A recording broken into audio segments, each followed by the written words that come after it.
It's boat சினிமாவில் எந்த video நினச்சி பார்க்க போகிற முடியும் பார்த்தீங்கன்னா பிக் பாஸ் சீசன் 8 இப்போ லைவ் ஸ்ட்ரீமிங்கில் வந்து பார்த்திங்கன்னா ராணுவ வந்து இந்த கேமை வந்து இன்டர்ப்ட் பண்ணுற மாதிரி ஒரு சில விஷயங்கள் வந்து பண்ணிட்டு இருந்ததுனால வந்து ஹவுஸ்மேட்ஸ் நிறைய பேர் வந்து கடுப்பானதை வந்து பார்க்க முடிஞ்சுது.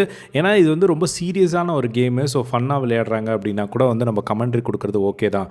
பட் இப்போ ராணுவ வந்து நான் இந்த கேமில் இல்லை, அட்லீஸ்ட் நான் ஏதாவது இந்த கேமுக்காக பண்ணணும்ல, அதுக்காக நான் இந்த விஷயத்தை பண்ணுறேன் அப்படின்னு சொல்லி அவர் வந்து கமெண்ட்ரி கொடுக்குறாரு. அங்கே வந்து ரொம்ப சீரியஸாக வந்து அன்ஷிதாவும் மஞ்சரியும் ஒரு பக்கம் பயங்கரமாக ஃபைட் பண்ணிக்கிட்டு இருக்காங்க. இன்னொரு பக்கம் வந்து இவங்க வந்து பார்த்திங்கன்னா முத்துக்குமரன், ஜெஃப்ரி இவங்க எல்லோரும் ஃபைட் பண்ணிக்கிட்டு இருக்காங்க.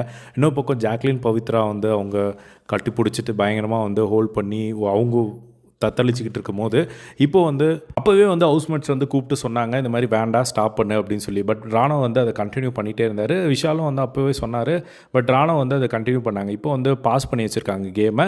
இப்போ அந்த கேம் பாஸ் பண்ணியிருக்கிறனால வந்து பார்த்திங்கன்னா இப்போ திரும்பவும் வந்து கூப்பிட்டு பேசுகிறாங்க. இந்த மாதிரி கூப்பிட்டு பேசும்போது வந்து விஷால் வந்து கூப்பிட்டு அட்வைஸ் பண்ணுறாரு.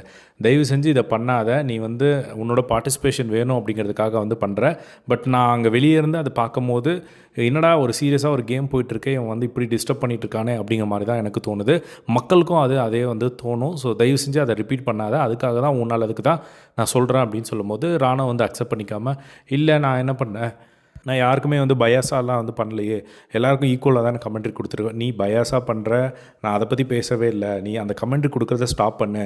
ஏன்னா ப்ளூ டீம்லாம் ஆல்ரெடி வந்து 2-3 வாட்டி உங்ககிட்ட சொல்லியிருக்காங்க. அதையும் மீறி நீ வந்து கொடுத்துட்டே இருக்கிறது வந்து அவங்களுக்கு வந்து ஒரு மாதிரி டிஸ்டர்பாக இருக்கும். ஸோ நீ ஸ்டாப் பண்ணிக்கோ. இப்போ நாளைக்கு என்ன ஆகும் அப்படின்னா, இதை வச்சே வந்து நாங்கள் சீரியஸாக ஒரு கேம் விளையாடிட்டு இருக்கும்போது ராணுவ வந்து கமெண்ட்ரி கொடுத்தான் அப்படின்னு சொல்லிட்டு அவங்க வந்து உன்னை வந்து ஒர்ஸ்ட் பர்ஃபார்மராக செலக்ட் பண்ணுறதுக்கான சான்சஸ் இருக்குது. ஸோ நீ அதுக்கு வந்து இடம் கொடுக்காத அப்படிங்கிற மாதிரி விஷால் வந்து பார்த்திங்கன்னா இப்போ ஒரு அட்வைஸ் கொடுத்தது வந்து பார்க்க முடிச்சுது.